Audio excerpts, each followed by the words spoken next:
Está con nosotros Matías Tombolini, conocido, amigo de todos nosotros, pero ahora vamos a, por supuesto, tomar distancia porque es vicepresidente del Banco Nación. No, y ahora vamos a hablar muy en serio del tema. Gracias, Matías, por venir. Gracias por invitarme. Es la primera vez que alguien del Banco Nación, más allá de Claudio, porque Claudio se ha especializado, hay que decir, el primer señor que se preocupó por esto ha sido Claudio Lozano, director del banco con vos. Matías es la primera autoridad del banco que habla después de todo lo que pasó. Más que lo que pasó del lunes para acá, yo te quiero preguntar lo que ustedes han averiguado de lo que pasó hasta que ustedes llegaron. Por ejemplo, Vicentín le debe al banco, es verdad, 18.600 millones de pesos. Así es. Déjame que... Dos preguntas para ponernos en tema. De esos 18.600 millones de pesos, ¿cuántos el banco se los otorgó en el año 2019? Todos, pero por eso, déjame que te explique cómo funciona el mecanismo de financiamiento. Tercer pregunta, pobre Tombolini, vos estás acostumbrado. Tercer pregunta, de esos 18.600 millones de pesos, ¿cuántos fueron otorgados después del 12 de agosto del 2019? Y más o menos 240 millones de dólares. Por eso, poco. De dólares. De dólares, que sería, pasámelo a pesos. Prácticamente la totalidad del crédito. O sea, la totalidad del crédito que el Banco Nación le otorgó a Vicentín fue después que se sabía que Mauricio Macri había perdido las PASO con Alberto Fernández. A ver, es importante entender... No más preguntas. No, es que es un... Me parece que lo más importante para mí como punto de partida, yo estaba intentando buscar una figura para que se entienda qué rol tenemos en el Banco Nación. El primer rol es cuidar los depósitos de los ahorristas. El guardián de la confianza de quien deposita sus ahorros en el banco justamente es quien lo maneja. ¿Por qué te digo esto? Porque a la hora de prestar, como tu primer rol es cuidar quien depositó su confianza en vos, vos tenés que hacer algo que se llama evaluación de riesgo. O calificar a un cliente a ver si ese cliente te va a devolver o no te va a devolver la plata que le estás prestando, la plata de los ahorristas que le estás prestando.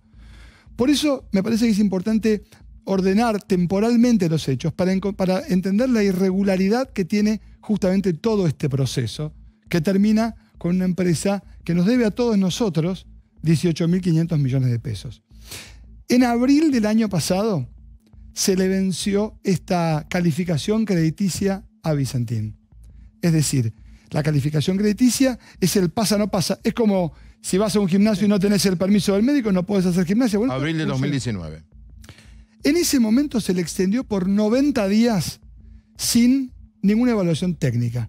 Es importante, o sea que el médico te dice, podés seguir siendo, pero no te hizo el electro, no te hizo el análisis de sangre, 90 días más. A partir de julio del año pasado, Vicentín sigue operando en lo que se llama, seguime con esto, cancelación y retoma, que es importante entender por cómo funcionan los mecanismos de prefinanciación de exportaciones, que son los créditos que tomaba Vicentín, que es una empresa muy importante, que da mucho trabajo, que es cliente del banco hace más de 50 años y que creció un montón en los últimos 4, pero un montón. A partir de julio tenía vencida también la extensión de esa calificación crediticia. Nunca más tuvo el apto médico, nunca más. Sin embargo, cada vez que Vicentín exportaba y cobraba una boleta por ventanilla, uno entraba en los dólares y cancelaba una prefinanciación. Por la otra ventanilla le volvían a dar la plata. Ese mecanismo de cancelación y retoma fue el proceso justamente que el 5 de noviembre se terminó cuando Vicentín levantó la mano y dijo no pago más. No pago más. Ahora bien, estamos hablando de una empresa que en el año 2018 facturó más de 110.000 millones de pesos. Nada en su balance podría haber hecho pensar que el equipo que estaba para campeón después de la elección se fue a la B en 5 minutos. Cuando nosotros llegamos al banco, ¿qué encontramos? Una empresa que a pesar de que en noviembre dijo no pago más y que era el principal cliente y deudor del banco, estaba todavía en situación 1, es decir, que estaba regular para el sistema financiero. Pero te hago una pregunta, si ustedes hubiesen estado en el Banco Nación el 1 de julio del 2019, ¿ustedes hubieran seguido con el mecanismo que vos decís de ida y vuelta, ida y vuelta? No, por dos motivos. Ya no hubieran hecho lo mismo de Javier González Fraga. Por supuesto que no, por dos motivos.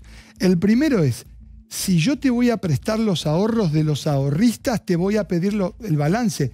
Y si estás empezando a complicarte, te voy a pedir otra cosa que no se le pidió, que es una garantía.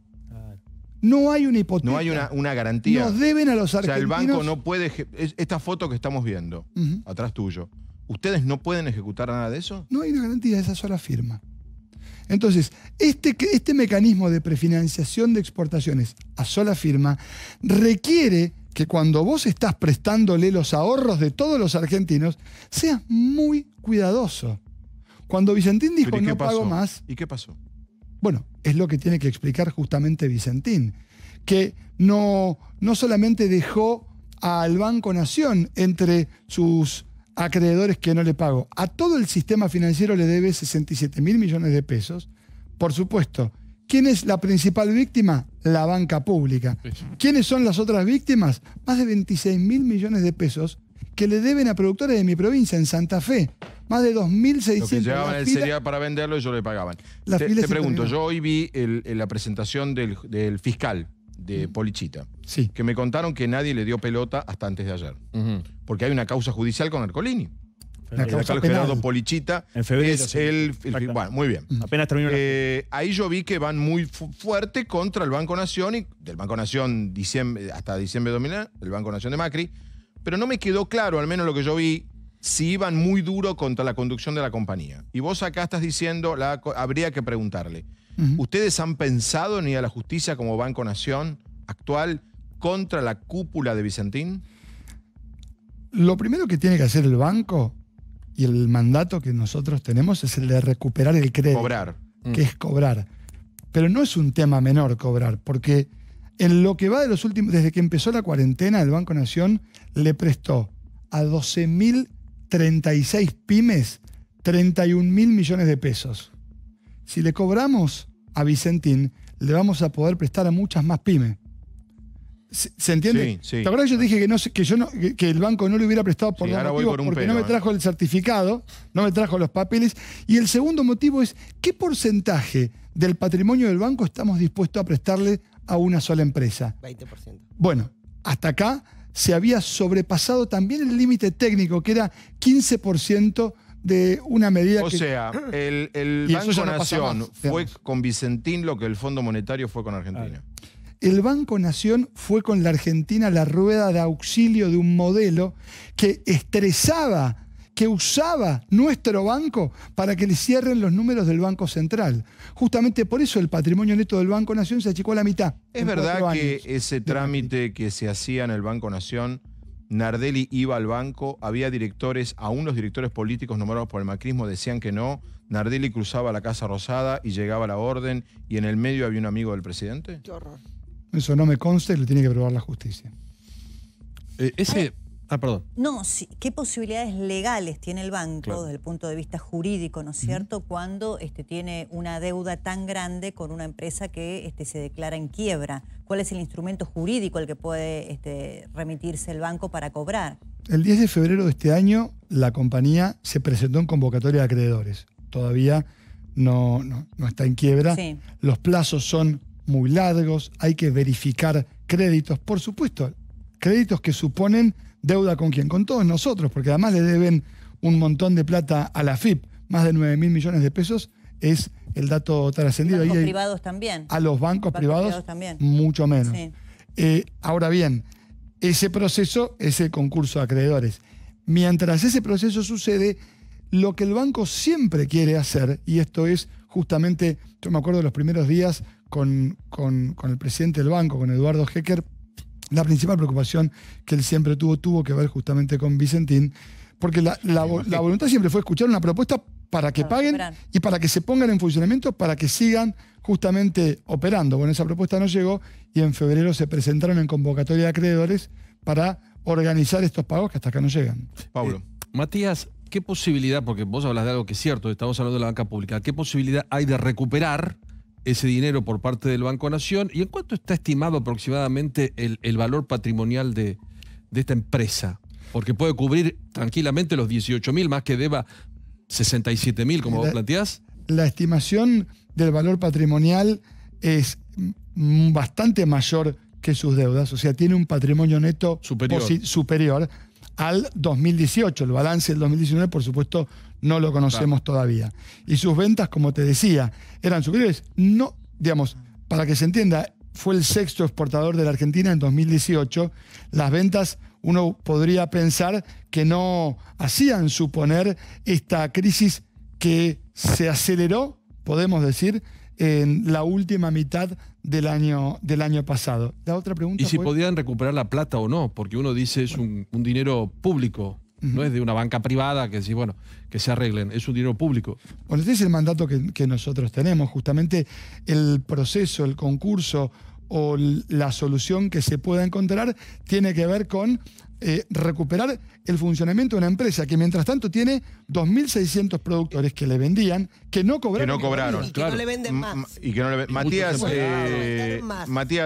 no quiero dar nombres, pero no sé si con ustedes hay otro molino muy importante, me dicen, con situación. No quiero dar nombres para ¿Con Nación, con Banco Nación? Pero no generar psicosis. Sí.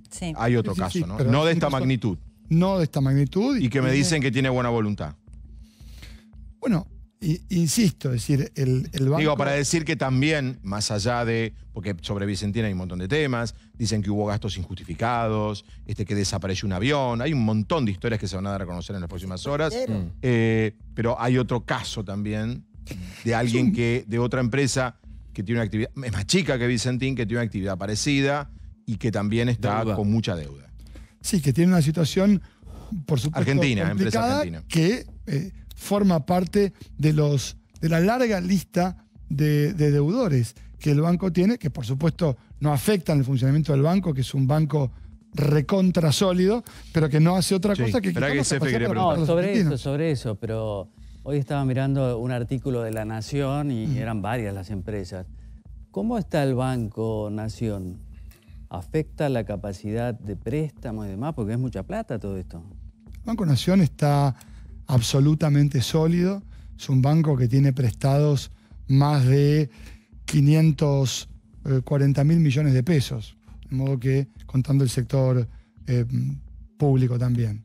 El patrimonio del banco, por supuesto, está bien, pero es cierto que el patrimonio del banco se achicó en los últimos 4 años, por ejemplo, porque empezó a remunerar cuentas públicas que antes no lo hacía. ¿Por qué? Porque para que cierren los números del central en el contexto de un plan en donde la Argentina hasta hace 6 meses no hablaba de lo que habla hoy, que es prestarle a las pymes al 18 o al 24%. El tema que discutíamos en este programa eran las LEVAC y las LELIC.